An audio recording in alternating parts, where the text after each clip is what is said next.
Crusader Kings 3 is a complicated game. There are a ton of things happening on screen, there are made-up languages that nobody knows how to pronounce, and there are so many complex systems layered on top of each other that sometimes the game lags because off in Byzantium, AI characters are constantly calculating whether or not to castrate their rivals. And you know what, that example might be from Crusader Kings 2, but the point still stands. It's a crazy franchise. I love Crusader Kings, and I've loved it from the moment I started playing it and saw its weirdly in-depth character creator. But for a long time, I've been clueless as to how many parts of the game actually functioned. And so recently, I've taken it upon myself to actually learn the game that has given me a career. And I'm happy to share with you that while I can win a war now, there is still so much I have left to learn, and you still never really know what's gonna happen next. So don't worry, this isn't a new era by any means. I'm not about to start going off about stuff like modifier stacking or ranking men-at-arms units or only focusing on the military. I'm here to tell stories, and it turns out that being competent at the game you tell stories in can make those stories a little bit more interesting. Let me tell you about one of them. If you haven't figured it out from a few of my earlier videos, I kind of really like achievements in video games, and specifically, I really enjoy getting them in Crusader Kings 3 because they show on my Steam profile and make me look cool in front of other YouTubers that I have added. And so, to demonstrate my new competence in CK3,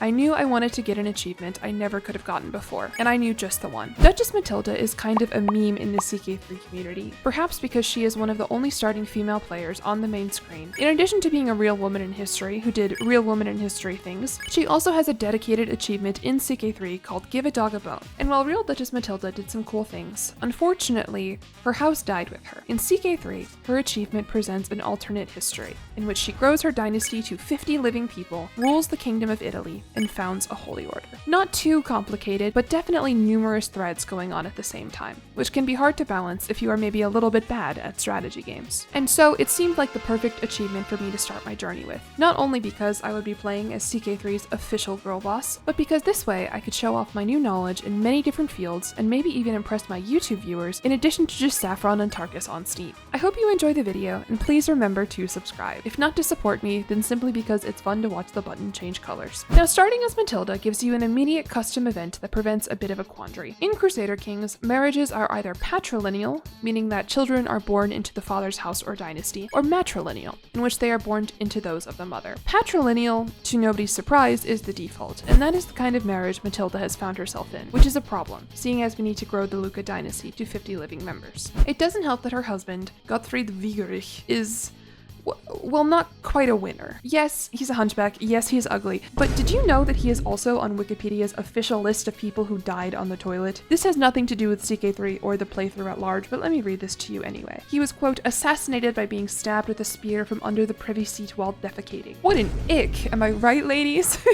So it's clear that we've got to do something about this marriage. Our options are to accept it, which is not happening, avoid him and never marry anyone else, which I also don't want to do. Dynasty members don't just spawn out of thin air. My girl Matilda needs a husband to get busy with. Or we can ask our buddy the Pope to turn our marriage matrilineal, or we can murder him. Now it says right here about turning our marriage matrilineal that a divorce is impossible. And so in my first official choice of the run, I selected the murder option. As soon as I unpaused the game, I grabbed $125 in, quote, royal aid duty for marrying the hunchback, as in, I am a royal, I am aiding him by marrying him, and he died doing his duty. I then started up a pilgrimage to go visit Matilda's buddy the Pope, since that holy order is going to take some piety to be able to create, and also I'd like to scope out Rome for no reason. On the way there, Kaiser Heinrich let me know that he had recognized my transformation into competent strategy gamer by making me the Marshal of the Holy Roman Empire. I have no idea why he did this, but it does fit thematically with the video, so I don't know, maybe he's self-aware. Or maybe he really does need my guidance on martial strategy. There's a lot to take into consideration beyond just sheer numbers and strength when it comes to winning battles. Which gives me a perfect segue into the sponsor of today's video, Warhammer 40,000 Tacticus, which brings complex, fast-paced strategy gameplay right into the palm of your hand. Here, numbers and strength alone won't win you a battle. You've got to consider things like positioning, timing, and team synergy too. Set in the eternal conflict of the Warhammer 40,000 world, Tacticus brings some of the most powerful warriors in the universe together to fight lightning-fast tactical skirmishes in all sorts of game modes. They've got PvP, they've got PvE, they've got live events, guild raids, and to celebrate their 4th anniversary this August, a brand new feature that you guys are going to love, the Epic Crusade mode.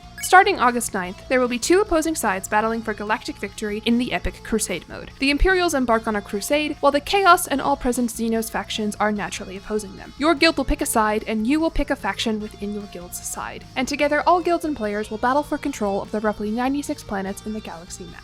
And you know, my kind of strategy gaming tends to get a little lonely sometimes, and it sounds super fun to band together with other players to accomplish these goals in a long-term military campaign. Crusade mode unlocks at power level 20, so there's no better time to get started with Tacticus. So scan my QR code or head to the link in my description and try out Tacticus for yourself. The developers continually release fresh content, new game modes, and super cool events like Crusade mode, and so I know there will be something for every strategy fan. And of course, don't forget to use my unique code jillyacticus, that's JILLYACTICUS, to get your in-game rewards. Thanks so much to Warhammer 40,000 Tacticus for sponsoring this video, and now let's head back to 11th century Italy. Now, even though we were literally just heading down the road to the Vatican, our pilgrimage was nevertheless filled with extremely stupid shit. First up, we found a Russian Orthodox woman and immediately converted her into Catholicism, then befriended her and brought her with us. Not sure what she was doing here in 1067 Italy, but it's clearly a real melting pot around here, since we then encountered a band of Adamites. And if you haven't seen literally any of my other videos, these guys belong to a fringe sect of Christianity that emphasize Adam and Eve's primal innocence, aka being naked, and I swear to God we encounter them every stream. Anyway, we use the power of facts and logic to debate and convert one of them as well. So things are going great. We made it to the Vatican, and I mean, I guess the Holy Spirit is really moving through our little band, since Bianca, our court physician, who I think is actually a dev insert character, asked to stay and become a nun. Matilda hit her with the classic "we have churches at home," and such ended our pilgrimage with +2 Catholics and +1 bisexual nun in our retinue. Unfortunately, everyone then figured out I was trying to kill my husband, which is bad. But do you remember earlier when the introductory event said, quote, "divorce is impossible"? Well, it turns out all it takes to negate that is publicly attempting to kill your husband and one cool nun to make the Pope reconsider. And so rather than kill Gottfried and his hunchback, the Pope allowed me to divorce him on the, quote, "grounds of suspected adultery." And I will admit there is a part of me that wished the Pope chose another reason, since he's kind of making me look bad here, like in what universe would this guy cheat on Matilda? But at least he's gone. Thank you, Pope Innocentius. And with that, a hot new bombshell has entered the 1067 dating pool, and she is single and ready to mingle, specifically with someone young who will accept a matrilineal marriage and hopefully also provide a decent alliance for our destined conquest from the Mediterranean to the Adriatic Sea. And so, after some deliberation, let's all say bonjour to Hugh d'Avranches, a 17-year-old Catholic Norman who is gluttonous, wrathful, and brave. He might not have a title of his own or like a nice personality, but he's a courtier of Duke William II the Bastard, that's William the Conqueror to his fans, and for some reason this allies me with Normandy. I'll take that. With a new man and a new alliance, I ended my scheme to murder Gottfried and started seducing Hugh to hopefully maximize the amount of kids we'd have. I then stationed my men-at-arms, which is an improvement on my normal strategy of just ignoring them, though I sort of picked places willy-nilly. Anyway, Matilda's pregnant, and I managed to convert another Orthodox person, this time the Duke of what is now Montenegro. At this point, you have to wonder what she's telling people to make Catholicism so enticing, right? Maybe her powers of persuasion are why the Pope decided to randomly give her a 45-year-old Ashkenazi Jewish woman to bring to her court while we were supporting Kaiser Heinrich at his coronation. We accepted her, of course, but Heinrich must have seen this since he also tried to give us a person. This one we could have slept with, but I said no, since my goals for this stream are not debauchery and sin for once, and I instead focused on befriending the Kaiser instead, for no reason other than I thought it would be beneficial to be on good terms with our liege. Hopefully he didn't get any other ideas. When I got home, my husband gave me what every girl wants but is too embarrassed to ask for, a regiment of soldiers. Nevertheless, my seduce scheme failed, despite having a 75% chance. Fucking men. Speaking of men making questionable decisions, William the Conqueror wanted to conquer England and called me up to help him. I said yes, but I was lying, because I had my own wars to fight, my own blood to spill, and House Deaconos' divine quest for glory and prestige in a world that had brought our house to naught but ashes. Nobody would be safe from the celestial wrath of Duchess Matilda and her legion of trained, ruthless killers, including the most divine of imposters sitting upon holy land that belonged to her by right.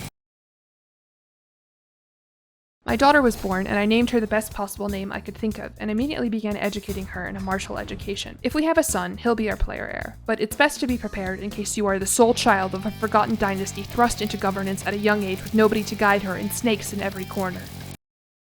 Anyway, the birth of one's child cannot distract you from what is rightfully yours, namely the Prince Bishopric of Orbitello. And while it may take piety and prestige and also tarnish our, frankly, really sweet relationship with the Pope, have you considered how easy it will be to win this war when we have so many more soldiers than him? I mean, come on. Now, I'm not going to walk through every single war I fight, as there are a lot in this playthrough, but to prove I have indeed grown as a CK3 player, you're gonna get the play-by-play to this one. First, we raised our 3,000 or so soldiers in Florence and immediately sent them to take the contested territory. In response, the Pope pulled up 2,500 soldiers out of seemingly nowhere and sent them to beat me up and ruin my plans and my video and my life. So I panicked and called in Willy Conks and also allied my daughter patrilineally to the Duke. My army had indeed begun to siege Portobello, but then I got scared and retreated to wait for my allies the second the Pope looked in our direction. And at this point, I got very nervous. I was going to lose the first war of my grand military campaign, so I hired some mercenaries and merged them with my main army. So now that we are big and juicy and joined by our allies, I sent them back to take the contested territory. As I was doing so, the Pope army came down to try and fight my friends. I sent my guys to join the battle, and we destroyed the pretenders who dared to feign divine right to the grand city of Rome, and then sent our legion to break down their false idols and pretenders. I sent my army to Rome. But before long, the Pope army had recongregated and attacked into our ongoing siege, and this time they wrecked us, sending us back to Florence. But what's this? A bird? A plane? 4,700 Norman soldiers fresh off conquering the British Isles ready to beat up on the Pope for some reason?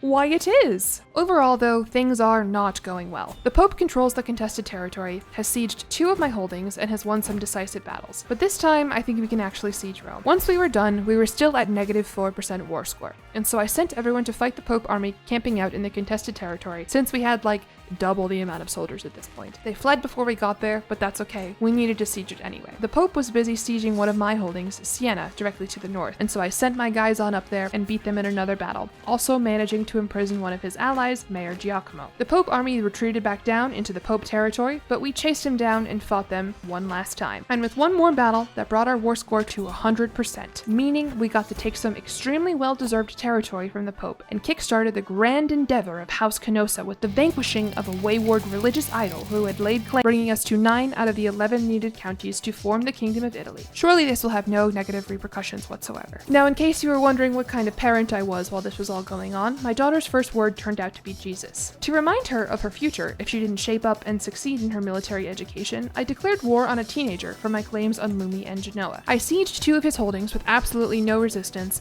and then got excommunicated for some reason. God, popes are so dramatic. This really sucks, because we very quickly won the war for Luni and Genoa, thus bringing us to 11 counties in the Kingdom of Italy, which would have been enough literally a few seconds ago to form it. Unfortunately, being excommunicated tanks your legitimacy, and so I now need 5 more counties within the borders of Italy to be able to form the kingdom. Oh well, I guess we have to find 5 more counties. And just to make sure there aren't too many other surprises down the line, I spent some prestige and piety to repent for daring to win a war. While doing this, I noticed I could ask my head of faith for claims. And since we were back on talking terms, he decided to give me a claim to the Duchy of Piedmont, since, quote, Duchess Agnes is a mere child. A part of me does feel bad declaring a war on another kid, but also the Pope is kind of right. If you are a child with 166 soldiers, I don't think you should be ruling a kingdom. So I declared war on her. The Serene Doge of Pisa then got mad at me for fabricating a claim on his city, which is fucking ludicrous. I would never do that. Anyway, my bishop then approached me with a new fabricated claim on the city of Pisa. But we're busy right now. I'll get to that later. While sieging Duchess Agnes's holding, we fucking captured Duchess Agnes straight up, which auto won me the war and ceded the duchy to me. Maybe in another universe, another YouTuber will play as her and start up some weird narrative about divine retribution and lands promised to her. With that duchy, we almost have enough counties to form the Kingdom of Italy, but we still have a means to go with prestige and gold, since I've been spending all of it on my claims and accidentally getting excommunicated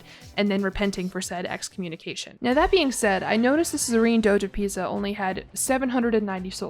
And I mean, after he sent me such libel, I think we ought to pay him a visit and maybe knock his tower askew. I sent my soldiers to siege them, slaughtered his men on the way, and then we successfully captured the opposing war leader again. And with that, we can now form the Kingdom of Italy, giving me a royal court, the rank of queen, and requiring a coronation. Kaiser Heinrich also gifted me a shit ton of fucking vassals out of nowhere. What a good friend. We finally became pregnant with our second child, and I told my crazy-eyed marshal to increase control in some of the counties I'd recently picked up, since if control is too low, the peasants will then get mad and rise up. And then you won't fucking believe what happened next. The good news is peasants are super easy to kill, and actually they want you to do it. And so even though they outnumbered me, I just sent my army to systematically dismantle them one group at a time, and the rebellion was over before you can say tyrant. Now the thing is, the peasant leader actually had a 4-star military education and 22 martial. So instead of letting him rot in my dungeons like he deserved, I, benevolent duchess as I am, released him, recruited him to my court, and asked him to educate my newly born child, Beatrice. Now you may say say that giving your daughter to someone who just led a revolt against you is a terrible idea, but I ask you to consider. This is my second daughter we're talking about here. She is not really going to have much use anyway. My husband gave me a cool sword, which I immediately equipped. They put my cool-ass crown on, and it was time to make my oath. Very good coronation overall, no drama, no notes, and I look very beautiful in my little crown. I celebrated by finally giving birth to my player heir. We gave him a good Christian name, and I immediately set his learning to martial and began educating him in the written word of tactics and battle, of sieging, of searching and destroying, of systemically dismantling the internal machinations of the opposing enemies and crushing their spirits beneath our booted heels. With the Kingdom of Italy formed and the next generation of our dynasty secured, I looked at the wars I could declare and saw that a new 100-something troop child was itching to be conquered. He made it very nice and easy for me by just camping his soldiers out in his capital, and so once I slaughtered them and sieged it down, the county of Grisons was all mine. Did I need it to get the achievement? No, but the spirit of the game was getting to me. I wanted to see how far I could take Matilda and House Decanosa, just because I could. And so the game said, Jillian, you can declare war on Podesta Giacinto of Ancona. And I said, say less, Crusader Kings, sign me the hell up. And you know what? I've been so successful with these wars. I'm a queen now, I've got 3 kids, and things are only getting better for me. Maybe it's time we try seducing her husband again, since it's been like 16 years since our first rejection. I just don't understand men, you guys. This was like immediate. And then because this game has a sense of humor, another duke began trying to seduce me. But if my husband isn't going to sleep with me, and as long as nobody finds out, I figured just sleeping with this guy one time would be fine. Unfortunately, it seems like someone exposed me or I got caught in the act. I'm not entirely sure, but the how doesn't matter. All that matters is that now we're an adulteress, which the Catholics do not like, especially if you're a woman. And this gives Kaiser Heinrich a reason to imprison me or revoke my title, but he's been so nice to me all game, I don't think he's gonna do that. Also, my daughter was someone's fucking court jester. I mean, Jesus, Matilda too. We are not really doing House Canosa any favors here. Now that we have a kingdom to your title, and we were no longer at war, we finally met the requirements to found a holy order. And so, at the low cost of 500 gold and 1,000 piety, I founded the Catholic Holy Order of the Knights Hospitaller and stationed them in the barony of Canosa. Unfortunately, said with complete and utter fucking sincerity, they hate to see a girl boss winning, and Kaiser Heinrich decided to imprison me for my adultery. Now, I was a bit confused about this, since, as I said, Kaiser Heinrich has been so nice to me all playthrough. I was no longer confused when, after I ransomed myself for 140 gold, he said, quote, I shall release you, though I must admit I have grown fond of your company. Kaiser Heinrich, I'm already a known adulteress. You can just seduce me normally, brother, and it'll almost certainly work. Well, okay, back to business as usual, I guess. Good news is, my absence maybe made Hugh realize just how lucky he was, since when I got back, I immediately got pregnant again with what will likely be my last child. My kid was born, and I wasn't really paying attention to this event, I guess, but reading it now, it's kind of funny. Sometimes your spouse can request you name a child something. Normally it's after themselves, or one of their family members, or maybe even your player character. This time around, it was just after some random guy named Boss Richard. My husband literally said, quote, perhaps we should name him Richard after your charming acquaintance. I have no idea who Richard is, but I'm starting to maybe understand why Hugh isn't interested in being seduced by me. But we do what we must for spousal opinion, and so welcome Prince Richard to the realm. Not to be outdone, Prince Christian, that's my player heir, found a wounded doe and killed it, which somehow makes him ambitious. We also made him cynical, which I think is pretty funny considering how pious and holy Matilda is supposed to be, but that's okay. You don't fully need to believe in the divine in order to enact their holy wrath upon the peninsula and restore honor and glory to the Decanosa line. To prepare for my next war, I started upgrading my men-at-arms and even created a new regiment. Short of growing your domain and stacking some modifiers to grow your levy size, as I understand it, this is one of the few ways of growing your soldiers and improving their overall quality and thus making wars easier down the line. Sorry, I don't know what came over me there. Something's happening out of my control. Speaking of control, we now control another duchy. I didn't even tell you that I started this war. I just did it, and it was fast. I just sieged him, and it was over. It was easy. It was fun. Now, you want to see something funny? I think Kaiser Heinrich is starting to get a little scared of what's happening down south, and right as I was sizing up Ravenna here as my next target, he granted them to me as a vassal. Unfortunately for him, this was not enough to quell my bloodlust, and there was a section of my map that wasn't painted. Fixed that really quickly and then moved on to extorting my vassals for a bit more cash. Christian turned out to be a brilliant strategist and married his smart Sorbian spouse. And just in time to welcome her, my court apparently had a porn problem. Unfortunately, since Matilda is the way she is, the only option that doesn't stress her the fuck out is to burn them. So I guess you can add book burning to the list of crimes we've committed today. And here's another one for you, Crusades! We've got a new pope. Our old pal Innocentius must have died and I missed it, but that's what he gets for excommunicating one of his most faithful subjects who only declared declared war on him one time, and he's ready to free our holy sites from blasphemers and false prophets. Sounds good to me, Sergius. You just let me know when you're ready and I will be there. Hugh died, and honestly, maybe it's a good thing that he didn't want us, because at this point, he was somehow one-legged, one-eyed, maimed, possessed, and obese. I have no fucking clue how this happened, but I can tell you this wouldn't have happened if he would let me seduce him. To take my mind off of it, Sergius issued a call to arms to all righteous Christian rulers to take back the holy grounds of Jerusalem. Sergius, you know just what I want to hear. Matilda will be there. Except not really in person, since it turns out her bones are fragile. So no crusading for Matilda, but we'll update her at home what the boys are getting up to. And you know what? Her bones might be fragile, but do you know what isn't? Her lust for battle. And at this point, heading into the crusade, we now own enough counties and have enough money to not just become Queen Matilda, but Empress Matilda of the Empire of Italia. There's a bit of a problem though. We can't be an empress while we're a vassal to a different emperor. And so before we can become empress ourselves, we have to gain our independence from Heinrich. And if that little imprisonment thing from earlier was anything to go by, that might be a little bit difficult. With our spare money, I upgraded our men-at-arms again, specifically our armored footmen. As heavy infantry, they're expensive to create and maintain, but they're going to counter spearmen and peasant militias, which will hopefully work out really nicely in the upcoming crusade. And then it was time for the crusade to start. I went ahead and attached my guys to the Venetians. They seem to know their way around the Mediterranean, and soon my armies arrived in Jerusalem. The strategy seemed to be to split off into big groups and siege different holdings while the enemy army watched? I'm not certain what they were doing, but it wasn't really anything at all. Now, this leads to something we in the biz like to call overconfidence, because while the rest of the, 30,000 Christians were peacefully sieging down the cities of Jerusalem, I decided my army could go and take the army of about 5,000 people just sitting and watching a few holdings south. Unfortunately, it turns out that all Muslim faiths in the entire world have more than 5,000 soldiers to their name, and they were camping literally just off screen ready to beat my ass. And while my guys put up a valiant fight, it was not enough against an army over double its size. Thanks a lot for your help, Christians. And so, with 4,000 tails between legs, I sent them to join the rest of the sieging and followed them as they just took holdings along the coast. Once we had occupied almost all of the available cities, the enemy decided to try and take a few back, and finally it was time for battle. And you know what? I know this isn't the most complex military system in video games. It's not even the most complex military system in a Crusader Kings game. But at the end of the day, it's still pretty fun to watch these big numbers go up against each other and watch the blue bar grow. Maybe I should learn a little bit more about the systems at play here. Maybe that blue bar could grow faster. Wouldn't that be something? Anywho, the battle was decisive enough to win us the crusade, and guess who had 20% contribution and earned $1,000, 2,700 prestige, and 700 piety? Queen Matilda. And you know what? We might not have won any land from that war, but back in my throne room, someone brought me a pet cat. So I'm the real winner here, I think. I was then notified that my grandson, who also had a good Christian name, had spoken his first word. His first word being, of course, when the dog will end his bone, House Canossa will end.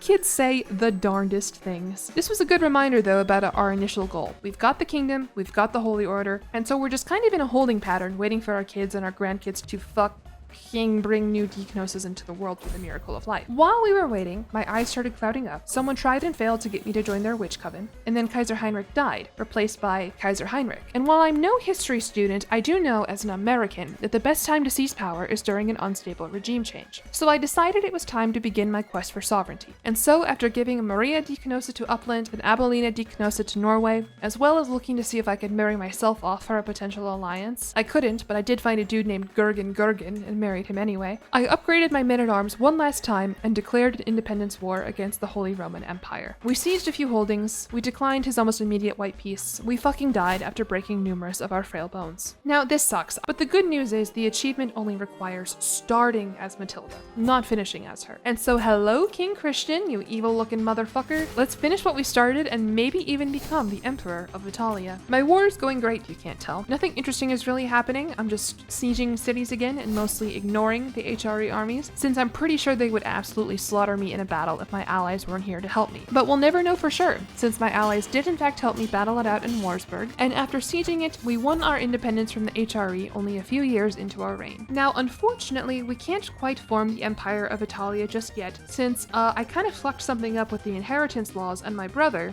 Matilda's other son, Richard, ended up as the king of Romagna, and I need those counties. I thought about killing him, since he didn't have a player heir yet, but it would have just gone to my kids instead of me. So we had to find a way to get 4 more counties fast. And, well, empire or not, my head was looking a little empty and I needed to be coronated. I then randomly got the Shrek event while on a hunt. I kind of forgot this existed, but basically, if you're traveling through the marshlands, there's a chance that a giant guy can spawn and ask you, quote, "What are you doing in my marshland?" Which is a cute little Easter egg. I actually made a whole video on it right when I was starting out, and honestly, my channel might have been going downhill since. Unfortunately, I did kill Shrek. Now anyway, back to scheming about how we're going to become emperor, because now that I'm king, I want more. And the thing is, while I need 2 counties, they don't necessarily need to be my brothers. They could be from the kingdom of Sardinia and Corsica. I beat him in one war pretty quickly for the Arcanate of Sardinia, but before I could declare any more, I was invited to a coronation for the Basilius of the Byzantine Empire, who was known as the Lecher. I said yes, and before I could make any headway, Pope Sergius sent me a letter. Now, I guess I am cynical and want independence from the Holy Roman Empire, but is that really enough for an excommunication? I don't really know. Maybe he just hands these out willy-nilly. Maybe the Catholic Church as an institution has some flaws. One of those. Anyway, we're excommunicated now, and as we've established, it's not too hard to reverse an excommunication, but it does hurt legitimacy and is going to make establishing my empire way fucking harder. But the Basilius knew just what to do to take my mind off things, living up to his name by showing me a coronation event I've literally never seen before, where he brings out 5 sex workers, including a mom and her twin daughters, and forces you as the coronation attendee to pick one to sleep with, which each of them granting you different buffs. We've got Margarita the Evil, a fearsome woman who can crush us. We've got Kyriaki the Fair, a clever little minx with 26 intrigue. We've got Phyllis the Devil, a wise old dame, artful and severe, who was also scaly and shrewd, and the mother of the 2 charming sisters we can select at the same time, Theodosia and Theokista. Now, we could have said no, but that would have cost us opinion with the Basilius, and that is simply not okay. And so I picked Kyriaki the Fair, which also brought her to my court and gave me the rakish trait, which is only a 5% chance. But I mean, we're already excommunicated, and it's not like Kaiser Heinrich can imprison us again, so like, who cares? Also, male adultery I don't think is a crime. Wow, sure is easier playing as a man, huh? Anyway, nice coronation, Letras Basilius. Hope things stay chill over there. Well, my spymaster died, and I knew just who to replace him with, and suddenly found out that my spymaster and lover had given birth to a kid and become a fornicator. Wonder how that happened? Probably not my business. Unfortunately, I then noticed that the kingdom of Sicily had been growing like crazy, and sure enough, I noticed their leader was a conqueror. I had good enough allies that I wasn't too nervous about him claiming all my territory and ruining my day, but he was still a headache, especially since he was claiming territory that might belong to my eventual empire. And so I started up a murder scheme against him just in case. Good thing I have a good spymaster who nobody knows I'm fucking on the down- Oh, fuck. I didn't want to reveal my secret and piss off my vassals any more than I already did, and so I let him blackmail me, but you know what's fucked up? He made me kick her off my council. I mean, come on, man, can we separate the work from the worker? Now, that being said, he did have the highest intrigue in my kingdom, though, so I went ahead and gave him the job that had suddenly become vacant. Kyriaki gave birth to another kid, my scheme to kill the Sicilian guy got discovered, and I caught lover's pox from going to the brothel too much. Now, you know what they say about bad things, though. They come in 3s. So the next thing that happens should be...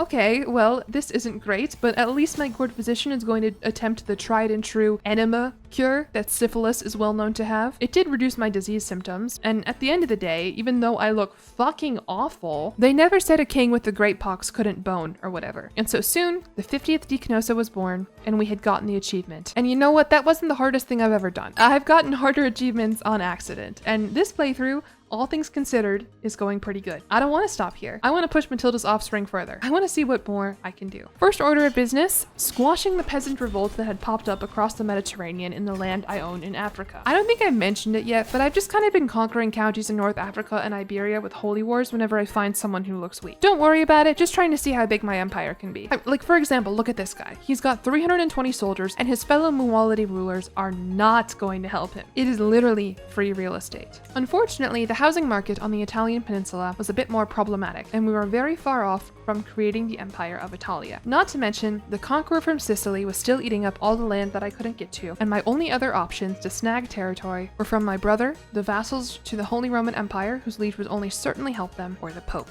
There was only one way this was ever going to go, Richard. I won't bore you with the details on it, by the way. We had like 5 times his soldiers, and I immediately captured his son. It was over before it even began, and I now own the kingdom of Romagna. Still 11 counties short of being able to form the Empire of Italia, though. Remember when I listed out all my options for declaring war earlier? You guys, I mean, the Pope is literally called Pope Victor III the Devil. He straight up murdered somebody, is lustful, vengeful, deceitful, and rakish to boot. I have no fucking idea how he got here, but this can't be allowed, right? The game calls him a vindictive atheist. A good Christian ruler needs to put him in his place. But before we could get into the war, a random lady named Kyriaki appeared with her 2 weird bastard kids, both of whom were already eunuched at the ages of 7 and 8, and asked to stay in my court. Literally, who are you? Get out of here. I have a war to fight. And I mean, you know the drill by now. We sieged them, they barely fought back, and right as we were at 94% war score with 32 days left in what would be our winning siege, the Devil Pope had one last gambit, starting another fucking crusade for Jerusalem. Thankfully, this did not nullify the war I was fighting against him, and so after a few more days, we gained the Prince Archbishopric of Latium, which includes,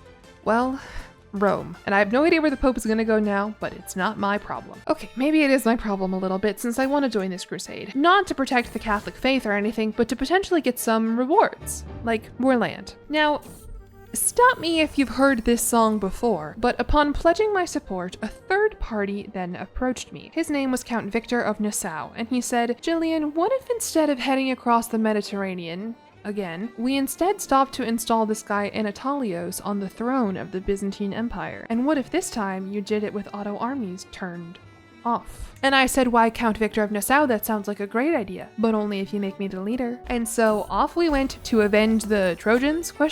Honestly, I'm not 100% sure what the idea is here, but I heard a fella could get an empire out of it, and so here I am. And you know, we had 18,000 more troops than he did, nearly 7,000 of which were mine for those keeping track of my growing army size. First, we gathered in Florence, and then I led them across the Adriatic Sea to, you guessed it, siege their holdings over and over until they forced a battle they were ridiculously outnumbered in. We took Zagreb, we took Požega, we took Banja Luka and Vakova and Bodrog without seeing the Byzantines once. And when we began sieging more towards the center of the empire, we noticed their little army of 9,000 had gone around to try and take back the holdings we'd already razed to the ground. But the fact of the matter was simply that they couldn't take cities back faster than we could siege new ones. And so, after a few more minutes of doing this literally completely uncontested, our war score was at 100%, and it was over. I mean, look at this. I'm not lying to you. We didn't fight in a single battle. Maybe they knew better than to fight with King Christian of Italy. Excuse me, sorry. Emperor Christian of the Latin Empire. That's right, baby, they gave that shit to me. And so while a few short weeks ago I got this achievement completely on accident with auto armies turned on and not a clue in the world, let this right here show you just how much I have grown and truly changed. Was it all that difficult? No, not at all. But maybe that's just because of how competent I am. We might not have been able to form the Empire of Italia, but we did get the achievement we set out to do and more. We got knowledge. We got experience, and that dog is never going to end his bone, baby, because there's nothing that can knock the House Deacanosa off the top of the world where we rightfully belong. Thank you very much for following me on this journey. I hope you enjoyed. I will confess I am a little nervous to see how people react to this one. I know a lot of people really enjoy watching me because they're as confused as I am about a lot of CK3's mechanics. Hopefully this was still a little bit fun to watch though, and maybe you learned a little bit along the way. Anywho, thank you to my channel members whose names are on the screen now, and thank you again to Warhammer 40,000 Tacticus for sponsoring this video. Reminder to check the link in the description or the pinned comment if you are interested in checking out Tacticus for yourself. If you'd like to see the first time I got the Despoiler Byzantium achievement, I will put it on the screen now, and if not, I've also included my last scripted CK3 run, which took place in the Game of Thrones mod. Thank you again for watching this video. This is a lot of fun to make, and I'll see you in the next one. Bye!